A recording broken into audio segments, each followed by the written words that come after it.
Okay, so what we're going to be looking at today is supply, and this is not from the perspective we're used to because we're used to being demanders. So supply is the amount that producers are willing and able. Isn't this the same thing we heard with demand? You're willing and able to, with a specific amount of time to do. But now we're looking at it from the supply.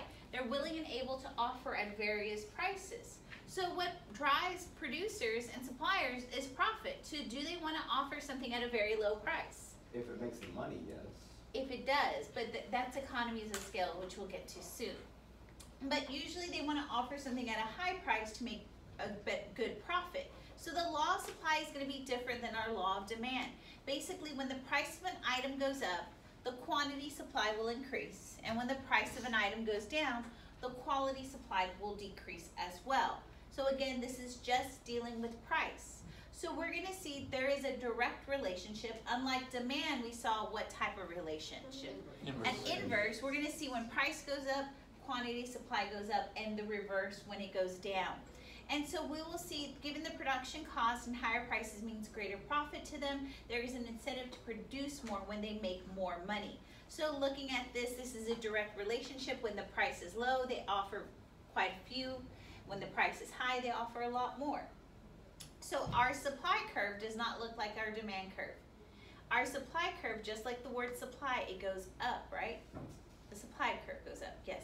So is that saying like the more you pay, the more you get? Like if you buy instead of paying for each individual Cheez-It, you buy a box of Cheez-Its and it costs more,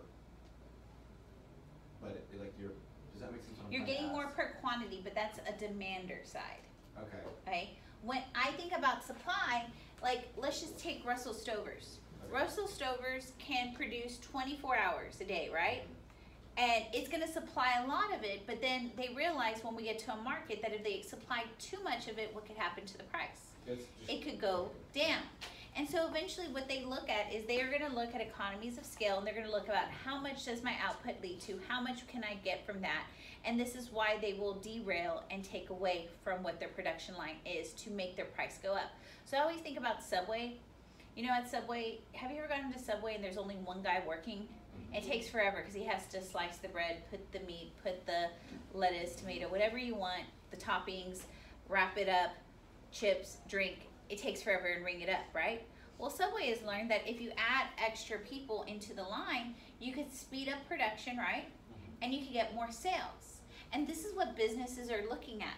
They're looking at all those economies of scale, saying, how much can I get by putting in all of this? And then they realize there's a point where all of it goes up, and then they're going to lose profit, okay? And so we're just looking at their ideal case, them producing at the most where they're not losing anything when we talk about the law of supply. It's like with the Subway thing that like, there's only so many people that are going to be working at a time for it to be Yes, efficient. and like what happens if they add an extra person and that person really doesn't have a job? They're just losing kinda money, okay? So have you ever noticed, if you've ever been at like a fast food place and like after 8 o'clock, 9 o'clock, they send people home? Because they no longer need that labor and they're going to send it home because they're losing money by having that labor because their sales are going down. So when I look at the law of supply and a supply curve, I'm saying they're at their PPC, they're most efficient. Okay, so again, a market supply schedule is going to show us all the producers at a given industry at one time. Okay, I did not talk about inelasticity of demand.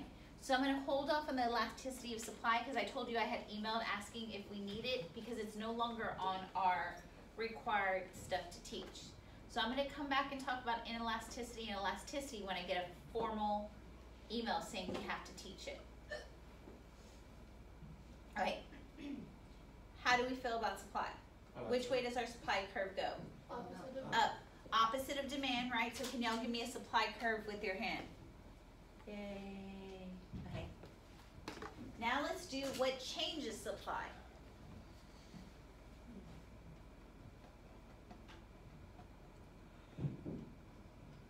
Okay. So again, we know our supplier is driven by profit. And we know a change in quantity supply is a change in price. So when the price goes up, what are they going to do with their supply? Offer more. When the price goes down, what are they going to do? Offer less because it deals with profit. And so this is, we will always move along this curve, right? We did this last time, price 1, quantity 1, price 2, quantity 2, okay? But there's things that are gonna change supply. If something other than price, and it's not gonna be timer or primer that we saw with demand, we're gonna see if something other than price moves, our curve is no longer valid and we have to have a new curve. There are several reasons for a change in supply. The first one is government regulations. Okay, so y'all have all been through US history. When the government came in and ended child labor, which way did the supply curve move? Inward. It moved inward to the left. Okay, so what happens when the government put regulations on the smog that businesses could produce? It went in to the left, okay? What happened with recent emissions that have been removed on businesses? Which way did the production curve go? Out. To the right, okay? Producer expectations. Again, we saw expectations and demand, but the producers are expecting that the demanders are gonna act in a certain way. So producers realize that fidget spinners are no longer the cool thing and we need to produce, it has to be something with metal. Physical. Hydro flasks, because they're metal, right? Fidget spinners metal, hydro flasks. Okay, so now the expectation is to produce that and supply that, so the supply curve will move to the right, okay? So is that like how most car companies that make trucks now make the like upper end like fancy trucks? Yes, whereas they because used to not? now there's a demand for it. Okay, so let's just say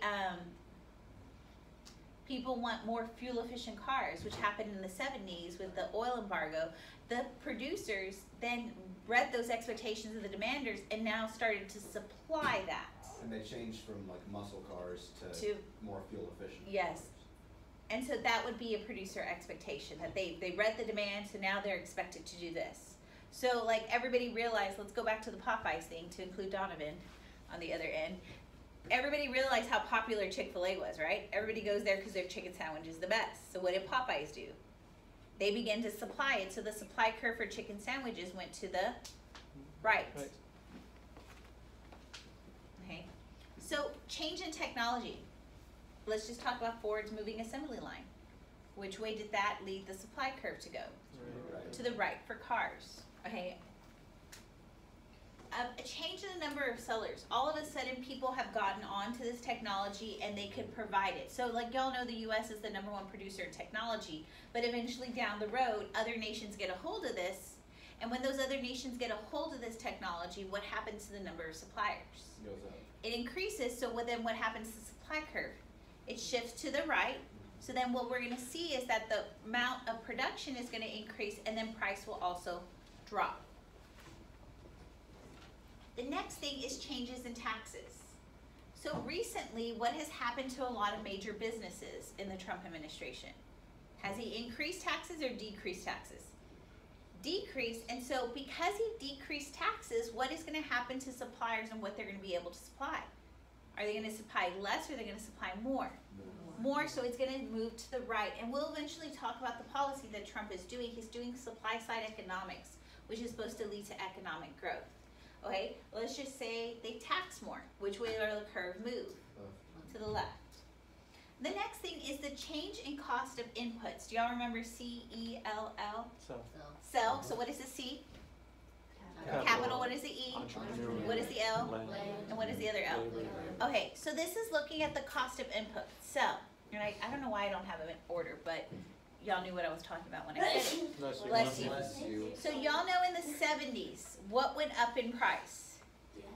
Gas, oil, because of the oil embargo. So then all of a sudden, did that have an impact on what US manufacturers could produce?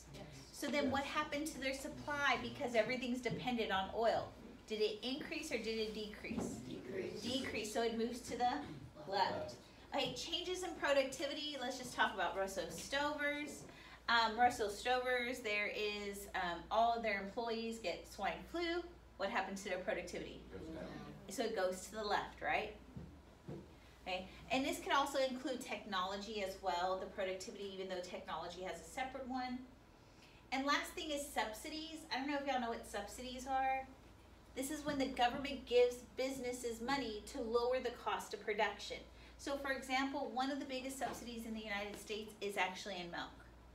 That the American government realized that it's a necessity for growth, that they give farmers that produce milk, they give them a subsidy. So that gives them money, so what could they do with their production? Make it cheaper. They're able to sell the milk at a cheaper price, but they're able to produce it. So what happens to production? Does it increase or does it decrease? Increase. Well, there was a big thing in this last administration that they weren't able to get a budget done, and that subsidy would have lapsed for a month. So what would have happened to the price of milk? It would have shot up, but what would have happened to the amount of people that they were selling it? It would have what? It would have gone down because they wouldn't have had that money. So this is going to be called GETS Tips. I don't know of a better acronym. I don't know of anything that, yes, So like, how much should milk cost theoretically? Like $8. $8 to $9. And you can get it, and it fluctuates.